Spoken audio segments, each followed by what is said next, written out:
ஜெய்ஹிந்த் and வணக்கம் நண்பர்களே. தொழில்நுட்பத்தின் அதிவேக வளர்ச்சியில் நாம் நிற்கிறோம். செயற்கை நுண்ணறிவு AI ஒவ்வொரு நாளும் நம் வாழ்க்கையை மாற்றி வருகிறது. ஆனால் இந்த முன்னேற்றத்தின் உச்சியில் இருக்கும் ஒருவரே எச்சரிக்கை விடுத்தால் நிலைமை என்ன?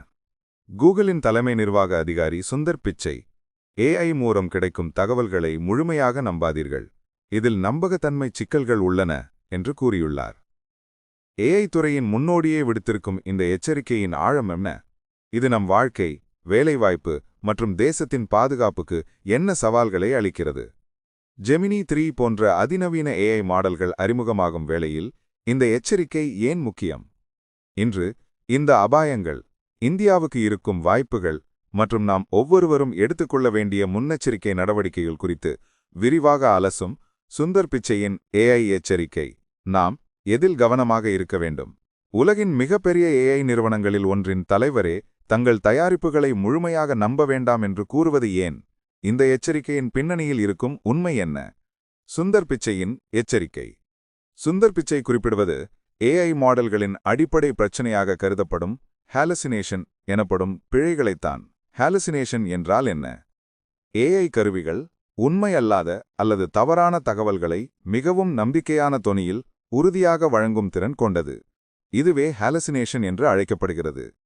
AI தனது தரவுகளில் இல்லாத தகவல்களை உருவாக்க முயற்சிக்கும்போது அல்லது கொடுக்கப்பட்ட தகவலை தவறாக புரிந்து கொள்ளும்போது இது நடக்கிறது.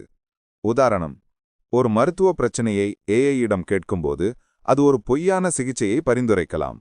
நாம் அதை நம்பினால் அது உயிருக்கே ஆபத்தாக முடியும். ஜெமினி 3 மற்றும் பொறுப்பு. இந்த எச்சரிக்கை வெளிவரும் வேளையில்தான் கூகுள் அதன் மிகவும் சக்தி வாய்ந்த ஜெமினி 3 மாடல் பற்றிய அறிவிப்புகளை வெளியிட்டுள்ளது. இந்த புதிய மாடல் பல வகை டேட்டாக்களை ஒரே நேரத்தில் புரிந்து கொண்டு செயல்படும் திறன் கொண்டது. இதனால் அதன் சக்தி அபரிமிதமானது.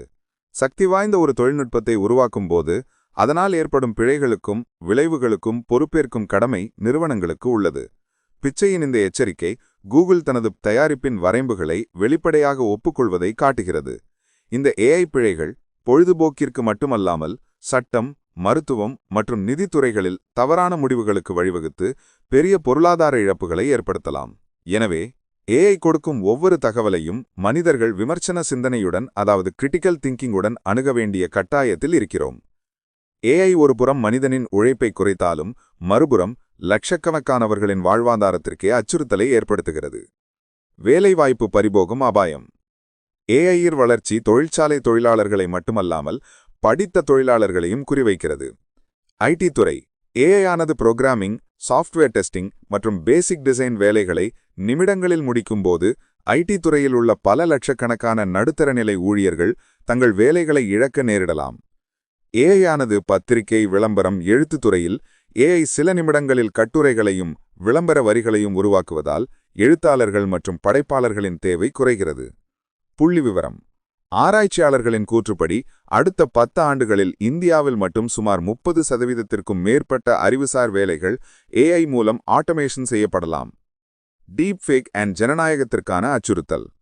AI-யின் மிகவும் அச்சுறுத்தலான பயன்பாடு டீப் ஃபேக் ஆகும். டீப் ஃபேக் என்றால் என்ன?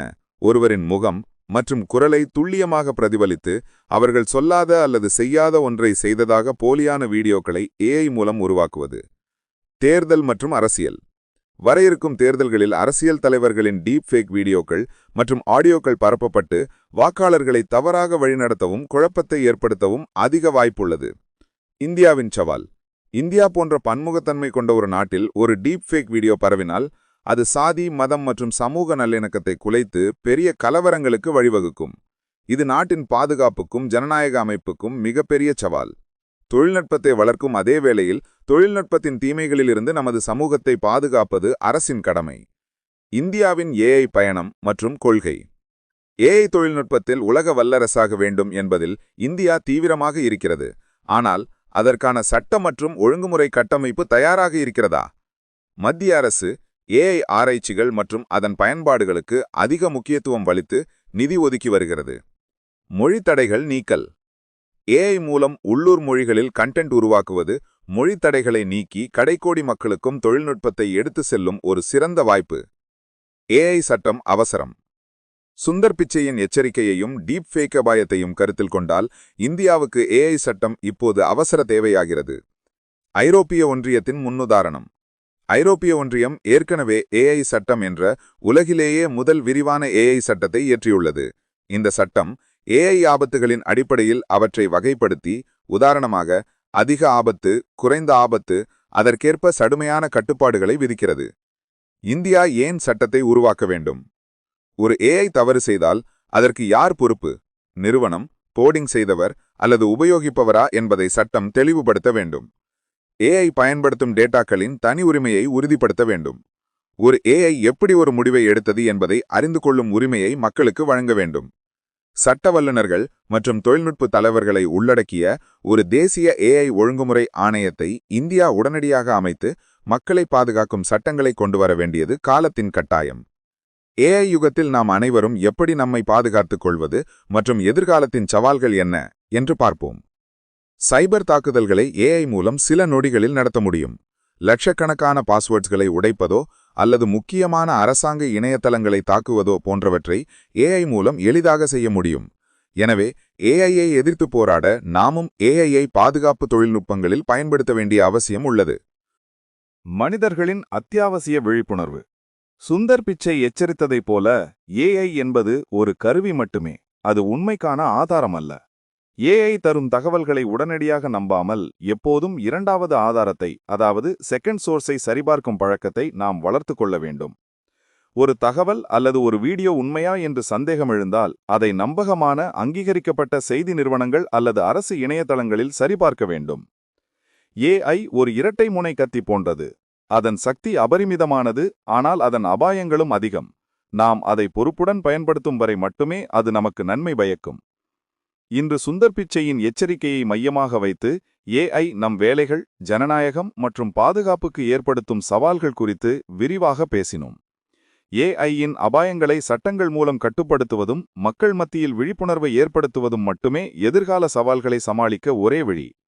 தொழில்நுட்பத்தின் இந்த வேகமான ஓட்டத்தில் நீங்கள் விழிப்புடன் பயணிக்க வேண்டும். மீண்டும் சந்திப்போம். நன்றி. ஜெய் ஹிந்த்.